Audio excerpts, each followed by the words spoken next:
Prime minister Narendra Modi को और पाकिस्तान के प्राइम मिनिस्टर शहबाज शरीफ को कि दोनों देशों के नेताओं को बातचीत करनी चाहिए। हिंदू और सिख दोनों कौम अलग नहीं माने जाते, वो है ही नहीं। हिंदू से सिख निकला है और सिख से हिंदू निकला है, तो ये दोनों दो जिस्म एक जान जैसी माने जाते हैं। कांग्रेस सरकार में हमेशा पॉसिबल रहा है कि जब भी कोई ऑफिसर कनेक्टेड होता है तो वो बेटर पोजीशंस लेके जाता है। तो ये जो प्यारा पाकिस्तान जो है एक दिन प्यासा पाकिस्तान हो जाएगा अगर इन्होंने अपनी बात नहीं रोकी। आज भारत के कुछ बुद्धिजीवी लोगों का ये कहना है कि दोस्त बदले जा सकते हैं लेकिन पड़ोसी नहीं।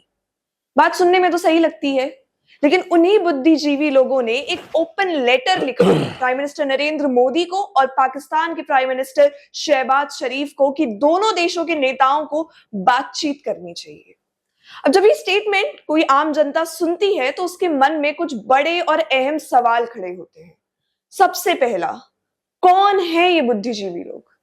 सबसे बड़ा दूसरा सवाल कि 1947 से और आज तक 2025 तक के ऑपरेशन सिंदूर से जिस प्रकार से पाकिस्तान की प्रतिक्रिया रही है, क्या उसके बाद भी भारत को बात करनी चाहिए या नहीं करनी चाहिए?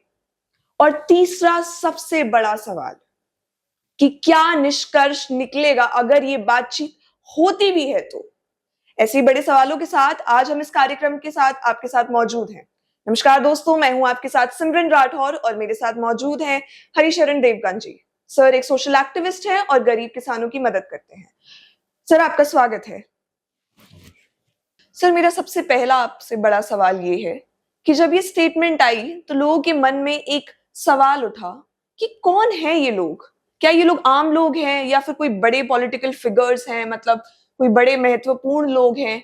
और क्यों उन लोगों ने बोला? तो ये लोग भी हमारे ही हैं, मतलब थोड़े खुराफाती हैं लेकिन हमारे ही हैं। जैसे मणिशंकर अय्यर साहब, उनका अपना एक रीजन है इस बात को बोलने का। मणिशंकर अय्यर हो गए, फारूक अब्दुल्ला हो गए, महबूब मुफ्ती हो गए, मिरवाज उमर फारूक हो गए, मनोज झा हो गए। मनोज झा पूर्व और साथ में पूर्व रॉ चीफ थे एएस दौलत शमील, जो कांग्रेस के टाइम पे रॉ चीफ थे। उनकी पेशकश थी ये मित्रता बढ़ाने की या ये बॉर्डर्स खोलने की। तो बॉर्डर्स किस बिहाफ पे खोले? उरी के बिहाफ पे खोले, सिंदूर के बिहाफ पे खोले। अगर हम रिवर्स इंजीनियरिंग करते हैं तो उसके बाद में हम 1984 की बात करते हैं। 1984 में रविंद्र मात्रे की हत्या हुई, उसमें पाकिस्तान का हाथ था। 1971 में जब ऑपरेशन चंगेज खान हुआ, जब पाकिस्तान के दो टुकड़े हुए, जब बांग्लादेश का जन्म हुआ, वो ईर्ष्या द्वेष इतना अंदर तक था उनकी जो आज तक कभी खत्म नहीं हुआ। हमने उनके इतने सारे जवान वापस किए लेकिन वो हमको वापस नहीं दे पाए। हमने उनके हजारों जवान वापस किए जब ये युद्ध विराम हुआ, लेकिन हमने उनके सारे जवान वापस किए 93,000 93,000 जवान हमने बकायदा इस मूड में वापस किए, इस मोड में वापस किए कि भाईचारा बना रहेगा। और बकायदा एक हार भारत इतना फीका पड़ गया कि 93,000 सोल्जर्स दे दिए और निकलवा नहीं पाए। मतलब कुछ मर्यादा होती है जंग की कुछ असूल होते हैं, भाईचारे कुछ असूल होते हैं, पड़ोसी कुछ असूल होते हैं, कुछ ग्लोबल पावर्स होती हैं, ग्लोबल प्रेशर्स होता है, प्लस गवर्नमेंट पे भी डिपेंड करता है कि आपकी गवर्नमेंट कैसे बिहेव करती है। उस टाइम कांग्रेस की सरकार थी। कांग्रेस की सरकार ने वो 93,000 सैनिक वापस दे के अपनी मित्रता उनकी तरफ हाथ बढ़ाया, लेकिन उनसे अपने हिंदुस्तानी जवान नहीं ले पाए और उसके बाद चुप्पी साध गए। और चुप्पी साधने के बाद में इसका जवाब तलब भी उन्होंने नहीं किया। मेन जो बात ये रही कि 1962 में जब हिंदुस्तान चीन से हारा था, और 50,000 हेक्टर जमीन, 50,000 हेक्टर जमीन बहुत बड़ा होता है, एक स्टेट होता है। जब 50,000 हेक्टर जमीन उन्होंने चीन को दे के इसका समझौता किया था, इस हार के बाद पाकिस्तान को ये लगने लगा कि शायद वो भी हिंदुस्तान को दबा सकता है। वो हार के कॉन्सिक्वेंसेस को, युद्ध है और युद्ध में जवानों की हत्या और कई प्रकार के कॉन्सिक्वेंसेस होते हैं। और उस कॉन्सिक्वेंसेस में जब युद्ध हुआ और जब युद्ध का समापन हुआ तो पाकिस्तान को लगा कि वो सिर उठा सकता है, क्योंकि भारत चीन से युद्ध हारा था। तो उसको लगा कि शायद भारत अब कमजोर होगा तो दोबारा हम पाकिस्तान को हमला करना चाहिए। और वो उन्होंने जो कि किया 1965 में उन्होंने किया। ये 1962 में हारने के बाद 3 साल में उन्होंने अपनी तैयारी करी और 1965 में युद्ध किया जो उन्होंने मुंह की खाई, फिर हारे। उसके बाद में 1971 में जब जंग हुई तब बंटवारा हुआ, बांग्लादेशियों को अलग किया, बांग्लादेश को एक अलग देश मिला, बांग्लादेशियों को एक अलग देश मिला। भारत पाकिस्तान के बाखूबी दो एक रिस्पेक्टेबल टुकड़े हुए, और वो टुकड़ों से ज्यादा वो मदद थी उन बांग्लादेशी उन लाचारियों के लिए जिन लाचारों की हिंदुस्तान ने मदद करी। एक बात पता है, आपने शुरुआत में बोली कि इसमें रॉ चीफ भी हैं। आपने जितनी ये सारी टाइमलाइंस गिनवाई पूरे वॉर की कि ये हमला हुआ, हम लोग बांग्लादेश एक नया बना, हम लोग 5 जवान नहीं निकाल पाए, मेरे हिसाब से उनको भी ये बात पता होगी कि भारत का क्या प्रतिक्रिया पाकिस्तान ने करी है। उसके बाद भी ये ओपन लेटर वो जाहिर कर रहे हैं, कौन मतलब किस माइंडसेट से ये कभी कभार एक आदमी का एक इम्प्रेशन उसका माइंडसेट बन जाता है, और खास करके रॉ चीफ का जो कांग्रेस के टाइम पे रॉ चीफ बने थे। लेकिन एक रॉ चीफ की बड़ी सीनियर पोजीशन पे इतने साल रहने के बाद में एक माइंडसेट होता है। हो सकता है कि कांग्रेस के आज भी संबंध उनके स्ट्रांग हो, और एक पॉलिटिकल प्रेशर में उन्होंने कांग्रेस के पॉलिटिकल प्रेशर में ये आवेदन दिया हो सकता है कि कांग्रेस के पॉलिटिकल प्रेशर में उन्होंने ये ओपन लेटर में उनका नाम भी दिया हो। और ये इसलिए भी पॉसिबल नहीं है, इसलिए भी ये रास्ता खुलना पॉसिबल नहीं है, तो बहुत लंबी लिस्ट है पाकिस्तान की गद्दारी की। पाकिस्तान ने जितनी बार छुरा घोंपा हिंदुस्तान के मैं जानना भी चाहूंगी कि क्या है वो लंबी लिस्ट, कितनी बार भारत को दगेबाजी मिली है पाकिस्तान से, अगर आप एक टाइमलाइन सा बता दें तो 1984 से स्टार्ट करते हैं। 1984 में जब पंजाब का खालिस्तान का एक बहुत बड़ा दौर चला था, उस टाइम आईएसआई ने अंडर द टेबल या अपर द टेबल हिंदुस्तान को पंजाब को हिंदुस्तान से अलग करने की कोशिश में वहां उन्होंने फंडिंग करी। आईएसआई ने पंजाब को मिसगाइड किया, पंजाब के सिख कौम को मिसगाइड किया, और पंजाब को अपना भाई भाई बोल के उन्होंने अपनी तरफ करने की कोशिश करी, और अपने ही घर में मतलब पंजाब के हिंदुस्तान के अपने ही घर में दो भाइयों को लड़ाने की कोशिश, हिंदू और सिख कौम को आपस में लड़ाने अलग कर दिया। क्योंकि हिंदू और सिख दोनों कौम अलग नहीं माने जाते, वो है ही नहीं। हिंदू से सिख निकला है और सिख से हिंदू निकला है, तो ये दोनों एक जिस्म दो जिस्म एक जान जैसी माने जाते हैं। फिर हम आते हैं 1993 में, लिस्ट ऑफ बॉम्बे ब्लास्ट जितनी रही, बॉम्बे पे इतने बम गिरे, और इकोनॉमिकल कैपिटल था बॉम्बे के ऊपर। अगर मुंबई पे जितने बम गिरे तो उसका मेन लक्ष्य यही रहा कि मैक्सिमम जो इकोनॉमिकल शेकिंग है, ताकि शेयर मार्केट हिले, जीडीपी गिरे। और जीडीपी गिरते गिरते मेन आइडिया, जब इस प्रकार के हमले होते हैं तो कुछ लोग जब मरते हैं, कुछ लोग जो हम मरते हैं वो हमारे लिए इंपॉर्टेंट है, उनके लिए इंपॉर्टेंट नहीं है, लेकिन उनके लिए दहशत को कायम रखना या दहशत को बड़ा करना उनके लिए बहुत इंपॉर्टेंट है। और दहशत को जिंदा रखने के लिए, पाकिस्तान की दहशत को बड़ा करने के लिए मुंबई पे लगातार अटैक होते रहे। 1993 की बात करते हैं, 257 लोग मारे गए थे। फिर 1999 की बात करते हैं, कारगिल युद्ध। 1999 कारगिल कोई भूल नहीं सकता, उरी कोई भूल नहीं सकता। कारगिल में जो युद्ध हुआ वो बड़ा दुखदायक था, धोखा था, मतलब खुल के ललकार के लड़ने वाली लड़ाई कभी नहीं थी, वो भी एक पीठ पीछे मारने वाली लड़ाई थी। खैर, हिंदुस्तान की सेना इतनी सक्षम थी जिसने इस युद्ध को भी बाखूबी निभाया, कुछ बहुत सारी जानें दी, बहुत सारी कुर्बानियों के बाद भी 1999 में भी हमारे हिंदुस्तान की सेना मुसीबत के समुंदर से अपना जहाज देश नाम का उसको खींच के किनारे पे लेके आई। फिर उसके बाद में 2001 संसद हमला का क्या मतलब था? आप क्या समझती हैं संसद हमलों को? छोटा समझती हैं? कोई एक आदमी मारने आए थे जो सुसाइडल बॉम्बर थे। मतलब देश के दिल पे हमला करना, इस तरीके की मतलब प्रतिक्रिया है? मतलब नहीं, उसमें आप समझो, अगर वो कामयाब हो जाते किसी वजह से, ये महादेव की मर्जी थी, हमारे हिंदुस्तान के देवी देवताओं की कृपा थी, हमारे लोगों की मुस्तैदी थी, हमारे लोगों की किस्मत थी, हमारे पे ऊपर वाले का कहीं ना कहीं ऊपर वाले का एक हाथ था, जिसकी वजह से ये हादसा टल गया। और किसी वजह से अगर वो जो ह्यूमन बॉम्ब से अगर वो अंदर घुस जाते, और अगर वो घुसते और गलती से अगर उनका इरादा कामयाब हो जाता, तो एक बार को अगर मानो अगर 150 मंत्री या मंत्रालय मारे जाते, तो एक बार को पूरी अर्थव्यवस्था ठप पड़ जाती, फ्रोजन हो जाती, और वो एक सही समय होता है देश के गिरने का, जब मंत्री खत्म हो जाते हैं, जब मंत्रालयों की कुर्सी खाली हो जाती है।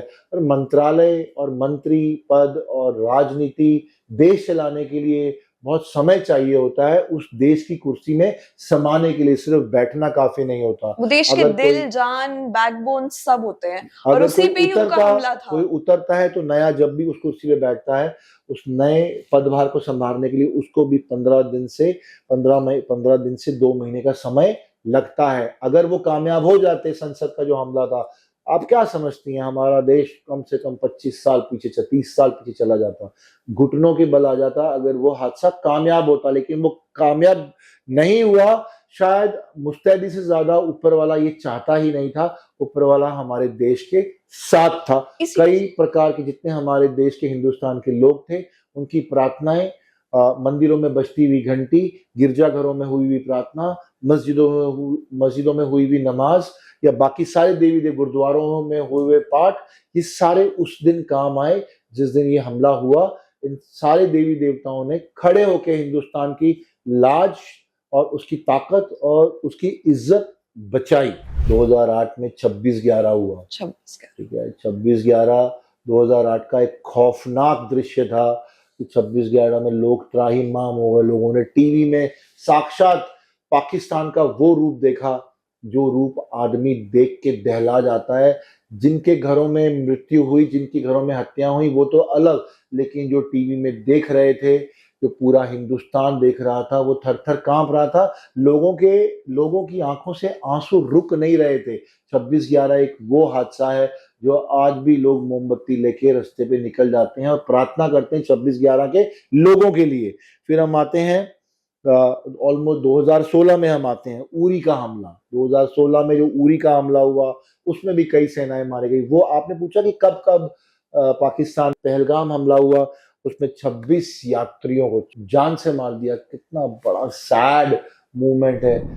लेकिन मेरा ये सवाल है कि पहले भी बातचीत हुई है, मतलब मनमोहन सिंह के द्वारा उनके टाइम पे बातचीत हुई थी, या और भी टाइम पर कोशिश करी गई है पाकिस्तान से बातचीत करना।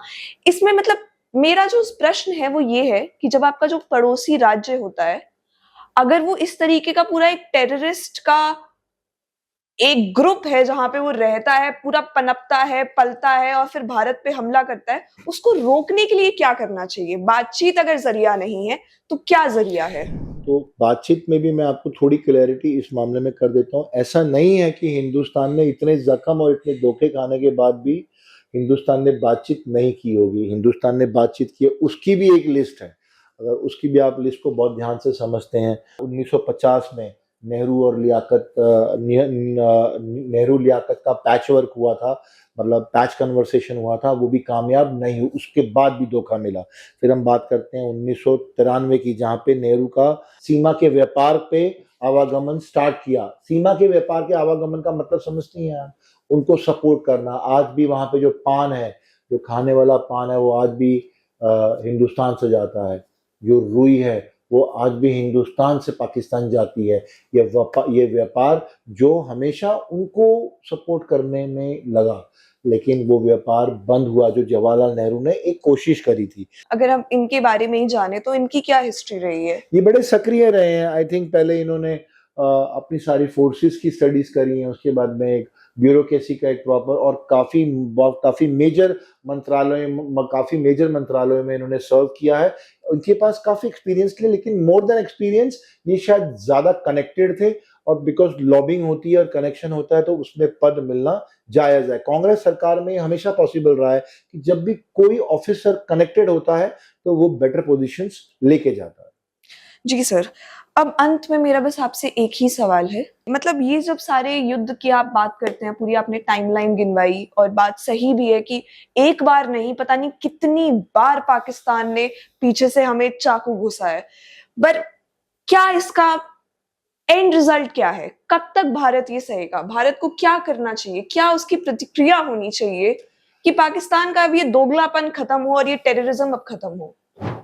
आप दोगलेपन की बात करते हैं, अगर इसी से रिलेटेड अगर मुझे बात जो याद आ रही है कि दौलत जो है पाकिस्तान की, दौलत ने ये कहा है कि पाकिस्तान को हिंदुस्तान को, पाकिस्तान को एक बड़े भाई की तरह देखना चाहिए और छोटी मोटी गलतियां माफ करनी चाहिए। छोटी मोटी गलतियां मतलब ये जो टेररिस्ट अटैक हैं या जो टेररिस्ट जो इवेंट्स है, टेररिस्ट इंसिडेंट जो कश्मीर में होते हैं, जम्मू कश्मीर में जिस प्रकार की घुसपैठ होता है, उरी हो गया या कारगिल हो गया, ऐसी छोटी मोटी बातें अवॉइड करनी चाहिए, इग्नोर करनी चाहिए। ये हम बात कर रहे हैं दौलत की, दौलत नहीं, ये स्टेटमेंट भी है। ऐसा सिक माइंड जो स्टेटमेंट होता है वो, और भारत पाकिस्तान से कई गुना बड़ा देश है और पावरफुल भी है, रेसिप्रोकेट भी करता है, जवाब भी देता है। पहले बातचीत से बात होती थी, अब शायद बातचीत से बात नहीं, अब रिटेलिएशन से बात होती है। अब शायद बॉर्डर में या एलओसी में जो फायरिंग आती थी तो पहले फायरिंग को रेसिप्रोकेट करने के लिए परमिशन लेनी पड़ती थी कांग्रेस सरकार में, लेकिन आज की डेट में अगर हम विशेषज्ञों की बात समझे, उनकी बात सुने, तो हम उनके हिसाब से आज अगर कोई एलओसी में कोई फायरिंग होती है तो वो रेसिप्रोकल है, वो फायर वापस जाती है। और अगर वहां से कोई कोई ड्रोन आता है तो उसको बकायदा न्यूट्रलाइज किया जाता है उस ड्रोन को। यहाँ सिर्फ आर्म्स एंड एमुनेशन की लड़ाई ही नहीं है, यहाँ पे पानी से भी उनको रोका जाता है कि हम बात करते हैं उसमें। जब वर्ल्ड बैंक इसमें इन्वॉल्व हुआ था, जब ये संधि हुई थी, उसमें 80% का पानी पाकिस्तान में जाना था, 20, लेकिन वो संधि टूट गई। जब इतनी संधियां उन्होंने तोड़ी तो एक संधि अगर हमने तोड़ी अपने देश को बचाने के लिए तो क्या है। तो ये जो प्यारा पाकिस्तान जो है एक दिन प्यासा पाकिस्तान हो जाएगा अगर इन्होंने अपनी बात नहीं रोकी, और ये प्यारा पाकिस्तान प्यासा पाकिस्तान बनने में समय नहीं लगेगा। तो थोड़ा सा उनकी सद्बुद्धि और उनके पास कितनी गुड एडवाइजर्स हैं, कितना उनको पॉलिटिकली और डिप्लोमेटिकली कितने अच्छे संबंध बनाने आते हैं, तो शायद नहीं आते जहां तक कि उनका रिकॉर्ड रहा है। तो बड़ा लाजमी है कि वो ये शायद पानी की चिंता नहीं करते। वहां पे सिंध नदी सूख रही है उनकी, मतलब सिंध नदी की वजह से वो पानी हमने इस तरफ कर लिया। हम इंफ्रास्ट्रक्चर बना रहे हैं कि पानी अगर हमारे पास आता है तो वो बाढ़ नहीं बन पाता है, और उसके लिए एक इंफ्रास्ट्रक्चर चाहिए, एक कैनाल चाहिए, डैम चाहिए। And India is working dam on development, और पूरा वर्ल्ड, विश्व देख रहा है, सैटेलाइट देख रहा है। और अब छुप के भी क्या काम करना, जैसे परमाणु बम जो है वो थोड़ा सा उसमें हाइड एंड सीक थी, तब अटल बिहारी वाजपेयी थे, उन्होंने अपने तरीके से, डिप्लोमेटिकल तरीके से परमाणु का बम का जो पास आउट था वो बहुत नाइसली कंप्लायंस पूरा किया। बट इस बार it's not about hiding, because we don't have pressure. हो सकता है प्रेशर हो, लेकिन प्रेशर की परफॉर्मेंस को संभालने के लिए हमारे पास केपेबल लोग हैं, जयशंकर जैसे, जो अगर आपने जयशंकर को बहुत डीपली सुना हो तो I think he speaks less but he speaks meaningful, he speaks very perfect and he is very spontaneous, answerable, sense of humor very high, dictatorship controlling language उनकी बहुत परफेक्ट है, और जो डिलीवरीज हैं, जो डायलॉग डिलीवरीज हैं या जो एक्सचेंज ऑफ डिलीवरीज हैं, वो आर्ट है। He is an artistic delivery. आज तक ऐसा फॉरेन मिनिस्टर नहीं आया, और अगर आया भी है तो शायद डर के वापस आया। But when he faces the camera और when he faces the mic, especially when he faces the European journalism, when he faces the journalism, especially naughty journalism, वो जब नॉटी जर्नलिज्म को फेस करते हैं तो उनके जवाब बिल्कुल नॉटी ही होते हैं और बिल्कुल डीप डिगिन होते हैं। वो जवाब, वो रिप्लाई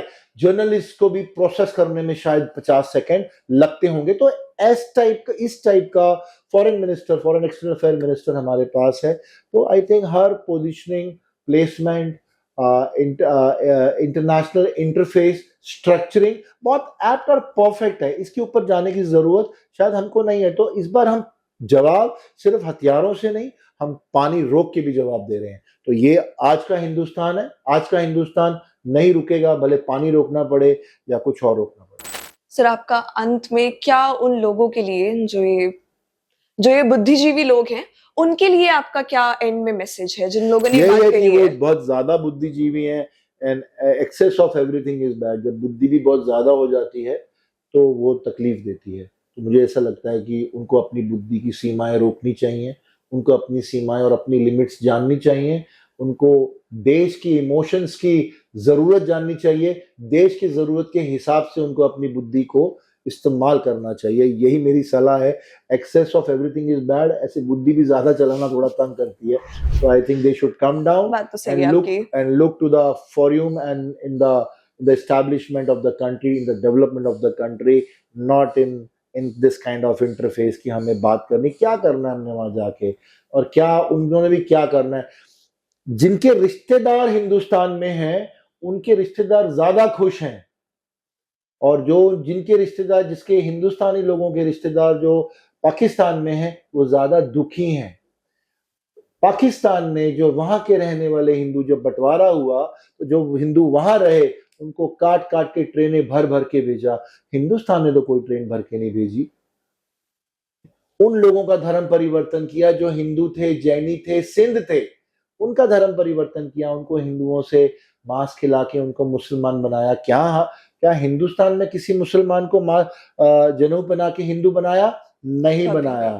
क्या किसी लड़की की आबरू लूटी? यहाँ पे नहीं लूटी। बट वहां पे जो सिख परिवार थे, जो हिंदू परिवार थे, जो सिंध परिवार थे, जो हिंदुस्तान नहीं आ पाए किसी वजह से, उनको लगा शायद पाकिस्तान उनका देश है। पाकिस्तान ने उनके साथ कौन सी वफा करी? उनके साथ कोई वफा नहीं करी, उनके साथ में सिर्फ डिस्ट्रॉइंग करी, उसका इस्तेमाल किया, उनका तुष्टीकरण किया और उनको यूज करके आज किसी लायक नहीं छोड़ा। वहां से आए हुए जितने शरणार्थी थे वो यहाँ बसे, पर यहां से गए हुए जितने शरणार्थी थे वो वहां पे रुल गए, मतलब वो खराब हो गए, दे आर डिस्ट्रॉयड। या तो उन्होंने इस्लाम कबूल किया प्रेशर में, और कमाल की बात है इस्लाम कबूल करने के बाद भी पाकिस्तानियों ने उनको अपना भाई नहीं माना। तो इससे ज्यादा बड़ा रीजन क्या हो सकता है कि बात ना करने का? इससे बड़ा रीजन क्या हो सकता है? धन्यवाद सर। आज इस कार्यक्रम से हमें एक बात तो पता चली, जो पाकिस्तान का दोगलापन है, उस दोगलेपन के लिए सिर्फ बातचीत काफी नहीं है। बातचीत सिर्फ एक जरिया रहेगा पाकिस्तान को और बढ़ावा देने के लिए। पर हाँ, एक ठोस कदम। आज भारत किसी से झुकता नहीं है। भारत अपने आप को विश्व गुरु कहता है, और जो विश्व गुरु होते हैं वो कभी भी पाकिस्तान जैसे देशों से कभी भी झुकते नहीं हैं। आपकी क्या इस पे राय है? आप जरूर हमें कमेंट करके बताइए। ऐसे ही और कार्यक्रम के लिए हमारे साथ जुड़े रहें। धन्यवाद।